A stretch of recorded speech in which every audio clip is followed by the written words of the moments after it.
গোলকগঞ্জের অসম পশ্চিমবঙ্গ সীমান্তবর্তী ছোট গুমায় চাঞ্চল্যকর হত্যাকাণ্ড। নদীতে খড়ের নিচে থেকে উদ্ধার করা হয়েছে এক মহিলার মৃতদেহ। মৃতদেহটি ছোট গুমা পঞ্চম খণ্ড গ্রামের সম্মতি চৌধুরীর বলে জানিয়েছে পুলিশ। স্বামী ও সন্তান কর্মসূত্রে বাইরে থাকায় ওই মহিলা একাই বাড়িতে থাকতেন।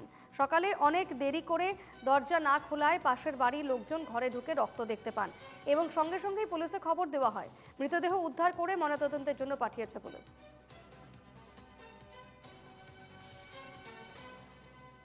এখানে সকালে আমাদের ছোটগুমা এই থানার পাশেই কাছাকাছি একটা বিহারি বাড়ি আছে। এই বিহারি বাড়িতে সকালে ওনার পরিবার যখন উঠে দেখে যে ওনার বাড়ি থেকে একটা ভাইয়ের বউ নাই, তারপরে বাড়িতে পুরা হুলস্থুল লেগে যায়। হুলস্থুল লাগা যাওয়ার পরে খোঁজাখুঁজি করতে করতে দেখা যায় যে উনি যে রুমে ছিলেন ওই রুমে অল্প রক্ত পাওয়া যায়। রক্ত পাওয়া যাওয়ার পরে সন্দেহ হওয়ার পরে এদিকে আশেপাশে খুঁজতে খুঁজতে থানার পাশে একটা আমাদের শুকানো নদী আছে, ওই নদীতে পানা গাছ দিয়ে ঢাকানো কিছু দেখা গেল। তো সেইখানে আবার দেখা গেল যে ওই বউটার ওইখানে শাড়ি আর একটা কম্বল পাওয়া গেছে। তারপরে উদ্ধার অভিযান চালু হয়। তারপরে স্থানীয় পুলিশকে খবর দেওয়া হয়, পর পুলিশ আসে, পুলিশ আইসে নিয়ে উদ্ধার অভিযান চালু করে।